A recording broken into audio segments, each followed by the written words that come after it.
जय श्री कृष्ण भक्तों। आज हम आपको सुनाने जा रहे हैं वैतरणी पार करती आत्मा की कथा। गरुड़ पुराण के 7 पुण्य कर्मों की अमर गाथा। प्राचीन समय की बात है। मृत्यु के उपरांत आत्मा का मार्ग सरल नहीं होता। जब शरीर पंचतत्व में विलीन हो जाता है तब आत्मा अकेली खड़ी रहती है उस रहस्य मार्ग पर जहाँ उसे एक नदी का सामना करना होता है।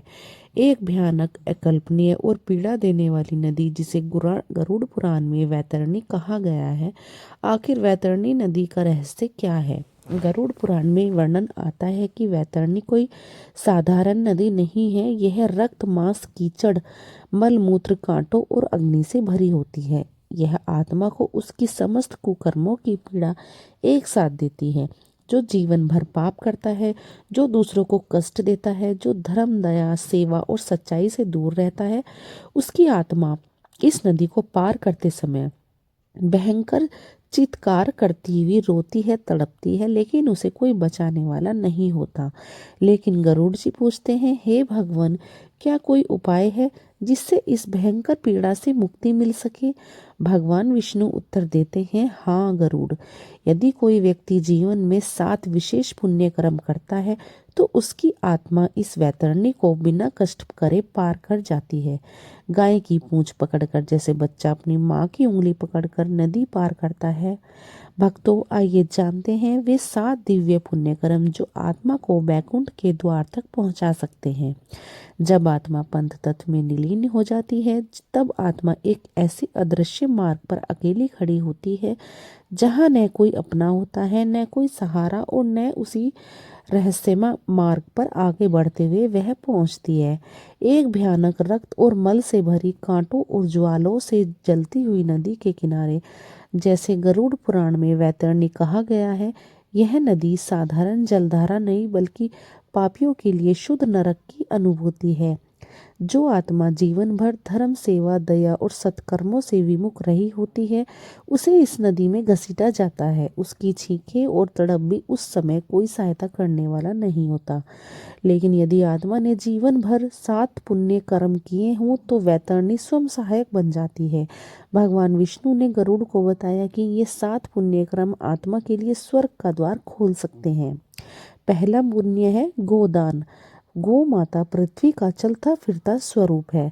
वेदों में वर्णित है कि जिस घर में गौ निवास करती है वहाँ लक्ष्मी सदा वास करती है। जब कोई व्यक्ति श्रद्धा से गोदान करता है, चाहे वह संपूर्ण गौ हो या गौशाला में चारा पानी देकर उसकी सेवा, तो वह पुण्य फल में आत्मा को वैतरणी पार कराने की सामर्थ्य देता है। मृत्यु के बाद वही गौ आत्मा को पूंछ पकड़कर उस नदी के पार ले जाती है, जैसे एक माँ अपने बालक को गोदी में लेकर धारा पार कराती है। दूसरा पुण्य है तीर्थ यात्रा और तीर्थ दान।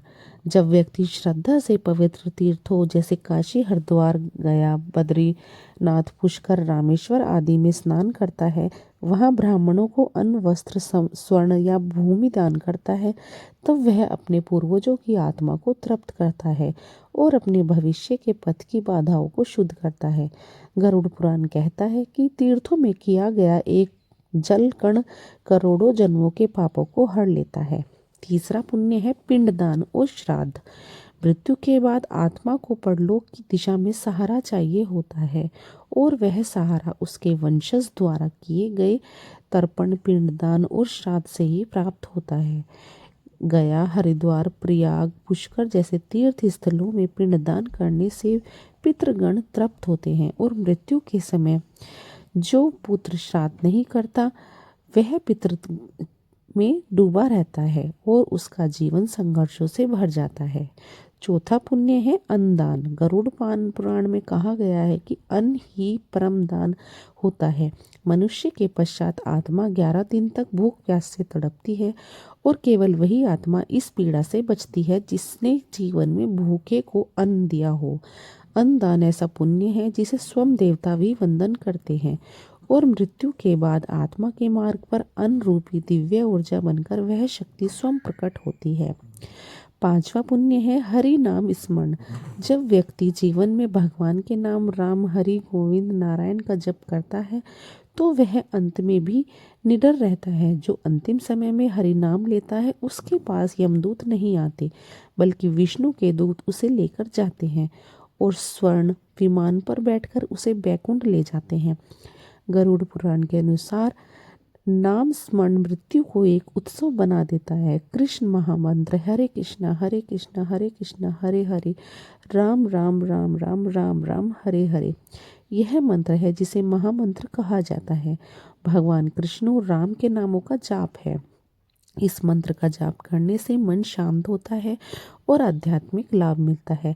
यह मंत्र कली सतारण उपनिषद में दिया गया है और वैष्णव इसे महामंत्र कहते हैं। इसका जाप करने से कलयुग के बुरे प्रभाव से मुक्ति मिलती है। हरे राम राम राम हरे हरे। महामंत्र में हरे का क्या अर्थ है? इसका अर्थ है कि 16 नामों का 32 वर्णों से युक्त महामंत्र है का कीर्तन ही कलयुग में जीवों के उद्धार का एकमात्र उपाय है। छठा पुण्य होता है ब्राह्मण सेवा और ब्रह्मदान। ब्राह्मण वेदों से ज्ञाता, यज्ञकर्ता और धर्म के स्तंभ होते हैं। जब कोई व्यक्ति श्रद्धा से ब्राह्मण को अन्न, वस्त्र, छत्र, स्वर्ण या भूमि दान करता है तो वह धर्म की रक्षा करता है और ब्राह्मण की संतुष्टि से देवता प्रसन्न होते हैं। यह पुण्य आत्मा की यात्रा में एक दिव्य आभा बनकर उनके चारों ओर सुरक्षा कवच निर्मित करता है। सातवां और अंतिम पुण्य होता है तिल, जल और स्वर्ण का दान, जो सूक्ष्म लोक की शांति का कारण है। तिल पितरों के लिए होता है, जल प्यास बुझाने के लिए होता है, स्वर्ण आत्मा की ऊर्जा बढ़ाने के लिए होता है। ये 3 दान इतने सूक्ष्म हैं कि इनका प्रभाव मृत्यु के बाद की यात्रा में अत्यंत महत्वपूर्ण माना जाता है। तिल का दान पितरों की शांति देता है, जल का दान मृत आत्माओं की पीड़ा शांत करता है और स्वर्ण का दान आत्मा को दिव्य तेज और आभा प्रदान करता है। गरुड़ पुराण कहता है कि जो यह दान करता है उसकी आत्मा का मार्ग सुगम और दिव्य बन जाता है। तिल पितरों को शांत करता है, जल तर्षित आत्माओं की प्यास बुझाता है और स्वर्ण आत्मा को तेजी देता है। गरुड़ पुराण में वर्णन है कि यह संस्कृति अमावस्या, एकादशी, श्राद्ध पक्ष, पूर्णिमा आदि पर्वों पर ये 3 दान श्रद्धा से किए जाए तो आत्मा को वैतरणी पार करने में कोई विघ्न नहीं आता। ये 7 पुण्य कर्म केवल जीवन में नहीं बल्कि मृत्यु के बाद की यात्रा में प्रकाश बन जाते हैं और यह प्रकाश वैतरणी की काली धाराओं को भी शांत कर देता है। गरुड़ पुराण हमें भय नहीं दिखाता बल्कि जीवन के सत्य से परिचय कराता है कि मनुष्य अंत नहीं, केवल एक नई यात्रा की शुरुआत है और उस यात्रा को सफल बनाना हमारे और वर्तमान कर्मों पर निर्भर है। इसलिए जीवन को धर्म, सेवा, दया और भक्ति से भर दीजिए, क्योंकि आज का किया हुआ पुण्य ही आत्मा की कल की नौका बनता है और उस पार जहाँ बैकुंठ है वहीं आत्मा को शांति मिलती है। यदि आपने इन 7 में से एक भी पुण्य कर्म अभी तक नहीं किया है तो डरिए नहीं, आज भी समय है।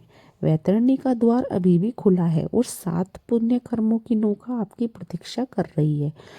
पुण्य से मोक्ष की तक की सीढ़ी क्या है? इस 7 पुण्य कर्मों में से यदि कोई व्यक्ति 2-3 भी जीवन में श्रद्धा और निष्ठा से कर ले तो उसकी आत्मा मृत्यु के बाद वैतरणी को सहजता से पार कर सकती है। यह कर्म केवल परंपरा नहीं बल्कि आत्मा की सुरक्षा का कवच है। वैतरणी की भयानक धाराएं इन पुण्य कर्मों के पुण्य जल से शांत होती है। मृत्यु कोई अंत नहीं, वह प्रारंभ है आत्मा के नए पथ का। इसलिए आज ही कोई ऐसा पुण्य कर्म चुनिए जो वैतरणी के पुल की ओर पहला कदम बढ़ाइए। यदि यह वीडियो आपकी आत्मा को शांति दे रही है तो कृपया हरि नाम लिखकर शेयर करें। जय नारायण, जय श्री हरि। मित्रों, गरुड़ पुराण हमें डराने नहीं बल्कि सचेत करने आया है ताकि हम समय रहते अपने जीवन को पुण्य और सत्कर्मों से भर सकें। वैतरणी कोई कल्पना नहीं, यह हमारे कर्मों का आईना है। यदि जीवन में ये 7 दिव्य पुण्य कर्म अपनाएंगे, गोदान, तीर्थदान, पिंडदान, अन्नदान, हरि नाम, ब्राह्मण सेवा और तिल, जल, स्वर्ण दान, तो मृत्यु भी मुस्कुराहट में बदल सकती है। इसलिए भाइयों और बहनों, आज से ही संकल्प लें, हर दिन एक छोटा पुण्य आत्मा के लिए, कल्याण के लिए करें, क्योंकि जब अंतिम क्षण आएगा तो साथ केवल हमारे कर्म और राम नाम ही जाएगा। अगर यह कथा आपके मन को छू गई हो तो इस वीडियो को लाइक करें, कमेंट करें और जय नारायण और शेयर करें अपने अपनों के साथ, ताकि हर आत्मा को पुण्य का ये दिव्य संकेत मिल सके। और हाँ, ऐसी ही गूढ़ आध्यात्मिक और गरुड़ पुराण से जुड़ी कथाओं के लिए चैनल को सब्सक्राइब करना ना भूलें। याद रखें, हरि नाम ही वैतरणी पार कराने वाली नौका है। जय श्री हरि नारायण। ओम नमः शिवाय। जय श्री कृष्ण। हर हर महादेव।